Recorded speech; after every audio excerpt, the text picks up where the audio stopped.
बोलो बांके बिहारी लाल की जय। तो श्रावण मास की कामिका एकादशी का महात्म्य है। युधिष्ठिर ने पूछा, गोविंद वासुदेव आपको नमस्कार है। श्रावण के कृष्ण पक्ष में कौन सी एकादशी होती है, उसका वर्णन कीजिए। भगवान श्री कृष्ण बोले, राजन सुनो, मैं तुम्हें एक पाप नाशक उपाख्यान सुनाता हूँ, जिसे पूर्व काल में ब्रह्मा जी ने नारद जी के पूछने पर कहा था। नारद जी ने प्रश्न किया, भगवान कमलासन, मैं आपसे यह सुनना चाहता हूँ कि श्रावण के कृष्ण पक्ष में जो एकादशी होती है उसका क्या नाम है, उसके कौन से देवता हैं तथा उससे कौन सा पुण्य प्राप्त होता है। प्रभु यह सब बताइए। ब्रह्मा जी ने कहा, नारद सुनो, मैं संपूर्ण लोगों के हित की इच्छा से तुम्हारे प्रश्न का उत्तर दे रहा हूँ। श्रावण मास में जो कृष्ण पक्ष की एकादशी होती है उसका नाम कामिका है। उसके स्मरण मात्र से ही वाजपेयी यज्ञ का फल मिलता है। उस दिन श्रीधर, हरि, विष्णु, माधव और मधुसूदन आदि नामों से भगवान का पूजन करना चाहिए।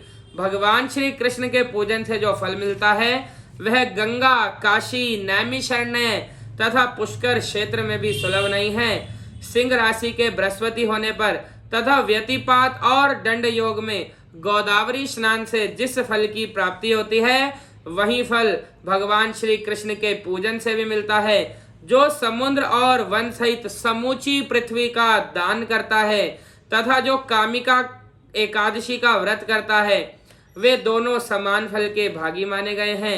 जो ब्याई हुई गाय को अन्यान्य सामग्रियों सहित दान करता है उस मनुष्य को जिस फल की प्राप्ति होती है वही कामिका का व्रत करने वाले को मिलता है। जो नरश्रेष्ठ श्रावण मास में भगवान श्रीधर का पूजन करता है उसके द्वारा गंधर्वों और नागों सहित संपूर्ण देवताओं की पूजा हो जाती है। अतः पाप भीरु मनुष्यों को यथाशक्ति पूरा प्रयत्न करके कामिका के दिन श्री हरि का पूजन करना चाहिए। जो पाप रूपी पंख से भरे हुए संसार समुद्र में डूब रहे हैं उनका उद्धार करने के लिए कामिका का व्रत सबसे उत्तम है। अध्यात्म विद्या परायण पुरुषों को जिस फल की प्राप्ति होती है उससे बहुत अधिक फल कामिका व्रत का सेवन करने वालों को मिलता है। कामिका का व्रत करने वाला मनुष्य रात्रि में जागरण करके ना तो कभी भयंकर यमराज का दर्शन करता है और ना कभी दुर्गति में पड़ता है। लाल मणि, मोती, वैदुर्य और मूंगे आदि से पूजित होकर भी भगवान विष्णु वैसे संतुष्ट नहीं होते जैसे तुलसी जल से पूजित होने पर होते हैं। जिसने तुलसी की मजरियों से श्री केशव का पूजन कर लिया है उसके जन्म भर का पाप निश्चय ही नष्ट हो जाता है। जो दर्शन करने पर सारे पाप समुदाय का नाश कर देती है, स्पर्श करने पर शरीर को पवित्र बनाती है, प्रणाम करने पर रोगों का निवारण करती है और जल से सींचने पर यमराज को भी भय पहुंचाती है, आरोपित करने पर भगवान श्री कृष्ण के समीप ले जाती है और भगवान के चरणों में चढ़ाने पर मोक्ष रूपी फल प्रदान करती है। उस तुलसी देवी को नमस्कार है। जो मनुष्य एकादशी को दिन रात दीपदान करता है उसके पुण्यों की संख्या चित्रगुप्त भी नहीं जानते। एकादशी के दिन भगवान श्री कृष्ण के सन्मुख जिसका दीपक जगता है उसके पितर स्वर्ग लोक में स्थित होकर अमृत पान से तृप्त होते हैं। घी अथवा तिल के तेल से भगवान के सामने दीपक जलाकर मनुष्य देह त्याग के पश्चात करोड़ों दीपकों से पूजित तो स्वर्ग लोक में जाता है।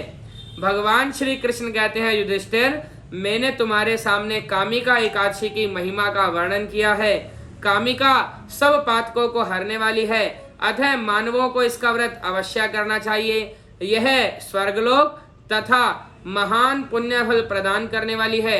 जो मनुष्य श्रद्धा के साथ इसका महात्म्य श्रवण करता है वह सब पापों से मुक्त हो श्री विष्णु लोक को जाता है।